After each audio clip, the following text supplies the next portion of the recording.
Who is Steven Spielberg? Well, he's one of the greatest directors to touch film. Born in 1946 in Cincinnati, before ultimately going to California, where he studied film.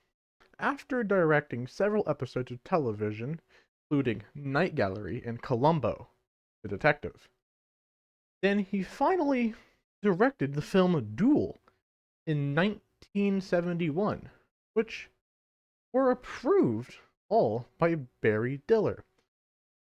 Then finally making his theatrical debut with The Sugarland Express in 1974. This is also where he started his decade-long partnership with John Williams, the composer, where he produced all of Steven Spielberg's soundtracks throughout his career.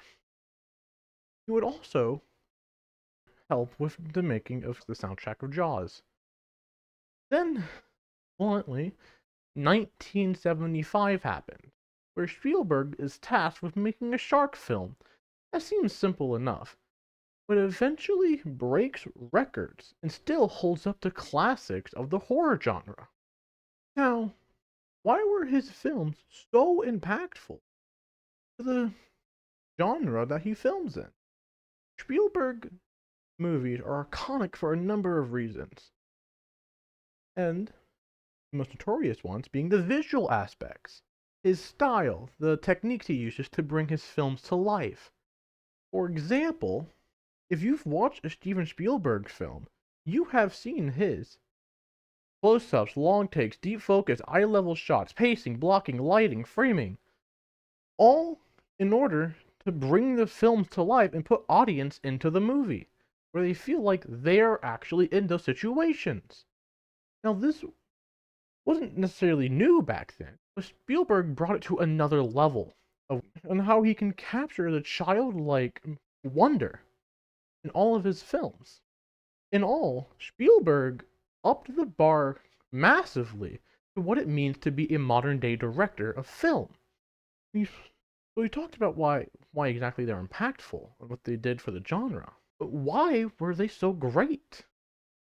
Like I covered in the last part, it's no wonder why his films are classics of the directing, the shots, the techniques he used. But let's talk about the films separately.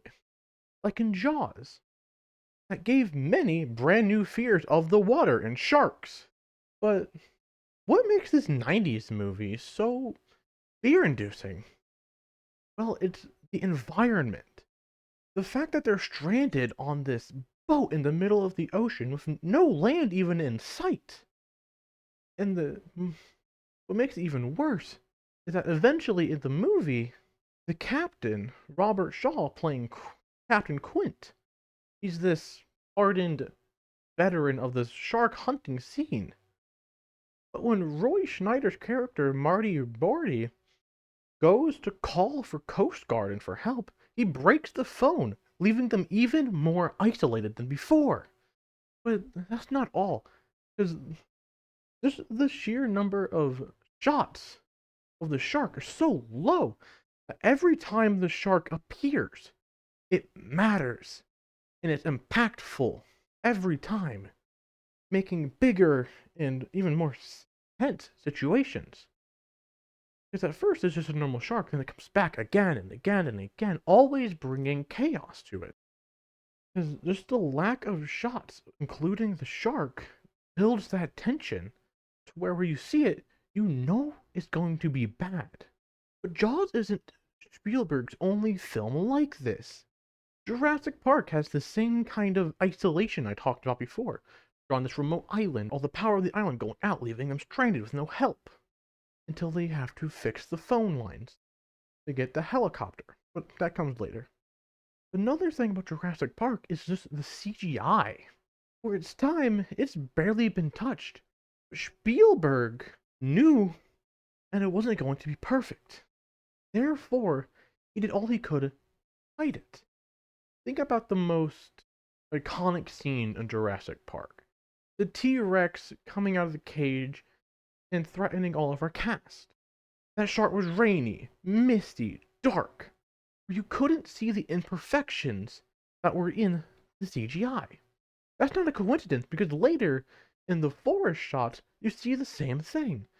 The dinosaurs are covered, hiding where you would see the shadows, where you would see the texture, where you would see those things that make your brain go, hold up, this isn't real. And they did that for a reason. How new the technology was had made them have to get creative in order to keep the audience in the film and invested in it. Feels like they were in danger. On a side note, how do these characters not just are paralyzed when seeing this giant dinosaur just throwing cars around? That is terrifying. Like paralysis inducing. Adrenaline is a crazy thing. Anyhow, what also makes the film great isn't just the visual look of it, it's the story. Especially with including the kids that bring this heart tugging element to this dangerous film where these innocent kids are with Grant just trying to survive. These kids don't know any better. They were just in the wrong place at the wrong time. Where they thought was going to be a fun vacation or amusement park turned out to be a life threatening situation that scarred them for life. All in all, they get the phones back to working, which relieves all the tension and stress built out throughout the movie. As this one big triumphant score plays in the background and they escape. And Dr. John, he said he's gonna try again. Actually, he said he was gonna learn his lesson. And then he tried again. And again. Again. You get the point. There's a lot of Jurassic Park films. But that's it. Steven Spielberg was a master of his craft, and this only scratches barely the surface of what he really did for the genre or for the movie industry. Now, I would be interested in talking about the VFX of the movie, or movies, just of Spielberg, of anything really. That's the stuff I'm really into. But that's not for this assignment. Anyways, okay. Bye!